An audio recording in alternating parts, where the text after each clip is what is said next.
चलिए बच्चों, तो आज हम शुरू करते हैं मीठा फल अध्याय का अभ्यास कार्य। आप लोग भी तैयार हो जाइए अपनी किताब के साथ, ठीक है। पहला प्रश्न, सही उत्तर पर सही का निशान लगाइए, ठीक है।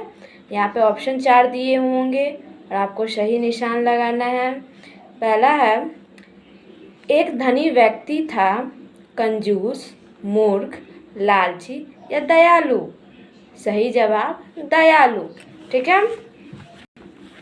अब है, भूखे, जो भूखों को भोजन खिलाता है उसके मन में होती है निराशा, चिंता, खुशी या हलचल। तो सही जवाब है खुशी, ठीक है। सब बच्चे खाना लेने से पहले पंक्ति में खड़े होते थे, प्रेम से रहते थे, झगड़ते थे या चुप रहते थे। सही जवाब झगड़ते थे। इन सब बालकों से अलग आदत की थी। एक बुढ़िया, एक छोटी लड़की, अंधी लड़की या बड़ी लड़की। सही जवाब एक छोटी लड़की। प्रश्न संख्या 2, पाठ के अनुसार सही वाक्य के सामने सही तथा गलत के सामने गलत का निशान लगाएं, ठीक है। तैयार है आप सभी? धनी व्यक्ति कभी कभी भूखे बालकों को रोटियां बांटता था, कभी कभी नहीं, प्रतिदिन बांटता था। इसीलिए ये आपका जो है वाक्य जो है गलत है, इसीलिए इसमें गलत का निशान लगाया गया है। ख, सब बच्चे खाना लेने के लिए पंक्ति में नहीं खड़े होते थे। ये बिल्कुल सही है, इसलिए सही का टिक किया गया है। छोटी लड़की को कभी रोटी नहीं मिली, ऐसा नहीं है, ये गलत है। सही हो इसीलिए गलत का निशान लगाया गया। सही क्या है कि छोटी लड़की को कभी कभी नहीं मिल पाती थी, ठीक है। धीरज रखने का फल मीठा होता है। ये सही जवाब है। हमने इस पाठ में यही पढ़ा है कि धीरज रखने का फल मीठा होता है, ठीक है। अब अगले प्रश्न की ओर बढ़ते हैं। निम्नलिखित शब्दों में से उचित शब्द चुनकर खाली स्थान भरिए। पहला है, एक छोटी लड़की इन सब बालकों से अलग थी। इसमें क्या भरा जाएगा? अलग। देख रहे हो आप लोग स्क्रीन पे। लड़की अपनी रोटी लेने पहुंची। क्या लेने पहुंची? रोटी, इसलिए यहाँ पे क्या होगा? रोटी भराएगा, ठीक है। लड़की रोटी लेकर चुपचाप चली गई। लड़की रोटी लेके चुपचाप चली गई, यहाँ पे क्या भराएगा? चुपचाप, ठीक है। ये भी हमारा पूरा हो गया है। अब अगले प्रश्न की ओर बढ़ते हैं। प्रश्न संख्या 4, केवल 1 या 2 शब्दों में उत्तर लिखिए। इस पाठ में धनी व्यक्ति कैसा था? धनी व्यक्ति दयालु था, ठीक है। सही जवाब क्या होगा? दयालु। चुपचाप कौन खड़ी रहती थी? उत्तर क्या होगा इसका? छोटी लड़की। छोटी लड़की चुपचाप खड़ी होती थी। अगला है, छोटी लड़की ने जब रोटी तोड़ी तब उसमें से क्या निकला? क्या निकला? इसका सही जवाब होगा सोने का सिक्का, ठीक है, या कह सकते हैं सोने के सिक्के। अगले प्रश्न की ओर बढ़ते हैं। अगला प्रश्न है हमारा, एक वाक्य में उत्तर लिखिए। प्रश्न संख्या क है, हजारों बालक क्या लेने के लिए इकट्ठा होते थे? जवाब हुआ इसका, हजारों बालक भोजन लेने के लिए इकट्ठा होते थे। भोजन में क्या? भोजन में रोटी लेने के लिए इकट्ठा होते थे, ठीक है। ये हमारा प्रश्न का जवाब पूरा हो गया। अब हम अगले प्रश्न की ओर बढ़ते हैं। सबसे अंत में रोटी लेने कौन पहुंची? इसका उत्तर होगा, सबसे अंत में रोटी लेने लड़की पहुंची, ठीक है, या कह सकते हैं सबसे अंत में छोटी लड़की रोटी लेने पहुंची, ठीक है। इस तरीके से आप सही उत्तर लिख सकते हैं। अगला है, छोटी लड़की ने रोटी लेकर क्या किया? छोटी लड़की ने जब रोटी लेके घर गई तो उसने क्या किया? इसका उत्तर है, छोटी लड़की ने रोटी लेकर अपने घर जाकर खाने के लिए रोटी तोड़ी तो उसमें से सोने के सिक्के निकलकर नीचे गिर पड़े। चलिए तो अब हम प्रश्न संख्या 6 की ओर चलते हैं। प्रश्न संख्या 6 में कहा गया है 2 अथवा 3 वाक्यों में उत्तर लिख ली। पहला प्रश्न है, रोटी में से सिक्के निकलने पर लड़की की माता क्या बोली? तो इसका सही जवाब होगा, उत्तर होगा, रोटी में से सिक्के निकलने पर लड़की की माता बोली, बेटी ये सिक्के भूल से रोटी में रखे गए हैं, इन्हें जाकर उस धनी व्यक्ति को लौटा दो। अगले प्रश्न की ओर बढ़ते हैं।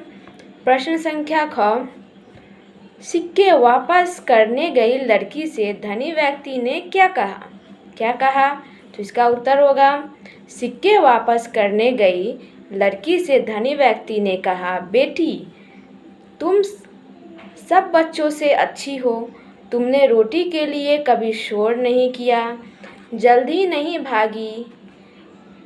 नहीं की और सदा धीरज रखा, यह सिक्के तुम्हारे इनाम है। भाव चिंतन और कल्पना की ओर चलते हैं। हमें घर या बाहर कैसा व्यवहार करना चाहिए, सोचकर बताइए।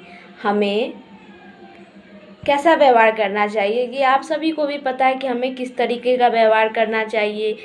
सुविचार बोलना चाहिए, सही से अपने से बड़ों से अच्छे तरीके से बात करना चाहिए, किसी से झगड़ा नहीं करना चाहिए, ठीक है। किसी से अपने से बड़े या छोटे किसी से भी जोरों से नहीं बोलना चाहिए, ठीक है ना। प्रश्न संख्या 2, हमें पाठ के अनुसार धनी व्यक्ति में जो गुण है उन पे सही का निशान लगाइए। यहाँ पे आप स्क्रीन पे देख रहे होंगे, ऑप्शन दिया हुआ है। सही जवाब मैं आपको बताती हूँ, परोपकार, समझदारी, दानशीलता और दयालुता, ठीक है। यह किसने कहा? बेटी सिक्के भूल से रोटी में रखे गए हैं, यह किसने कहा था? यह कहा था माता ने, ठीक है। किसने कहा था? माता ने कहा था। अब ख देखिए, बेटी तुम सब बच्चों से सबसे अच्छी हो, यह किसने कहा था? धनी व्यक्ति ने। अब हम सभी भाषिक कार्य की ओर चलते हैं। भाषिक कार्य हम लोग जानेंगे यानी व्याकरण का। इसमें पहला है हमारा, किसी व्यक्ति, वस्तु, स्थान या भाव के नाम को संज्ञा कहते हैं। यहाँ पे अगर आपसे कोई भी संज्ञा का परिभाषा पूछे तो आप लोग क्या जवाब देंगे? किसी व्यक्ति, वस्तु, स्थान या भाव के नाम को संज्ञा कहते हैं, ठीक है। धीरज रखो, इस वाक्य से में धीरज शब्द भाव को दर्शाता है, ठीक है ना, इसलिए ये हमारा संज्ञा हुआ। इसी प्रकार से दो संज्ञा पाठ से छांट के लिखना है आपको। मैं तो यहाँ पे अपने तरीके से लिख दी हूँ, लेकिन ये पाठ का ही शब्द है, ठीक है। आप लोग भी अपने मन से अपने पाठ से देख के और लिख सकते हैं जो आपको सही लगे। किसी व्यक्ति का लिख सकते हैं, वस्तु का लिख सकते हैं, स्थान का नाम लिख सकते हैं या भाव का नाम लिख सकते हैं, ठीक है। मैं यहाँ पे लिखी हूँ सिक्का, जो कि एक वस्तु है, मनुष्य यानी व्यक्ति, ठीक है।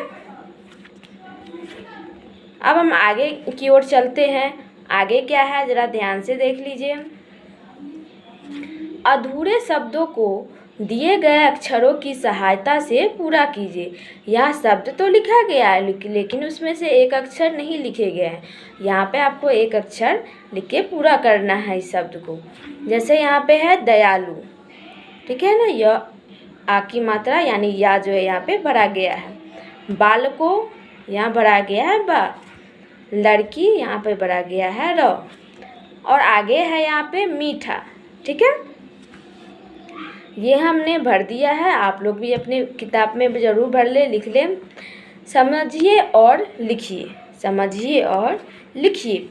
यहाँ पे आपको ध्यान होगा, मैं पिछले अध्याय में बताई थी एक वचन और बहुवचन। यहाँ पे उसी का प्रयोग करके यहाँ पे बनाया गया है। जैसे कि रोटी यानी एक रोटी, रोटियाँ यानी अनेक रोटियाँ यानी बहुवचन ये हो गया। लड़की एक लड़की, तो लड़की का बहुवचन क्या हो जाएगा? लड़कियाँ। ठीक है।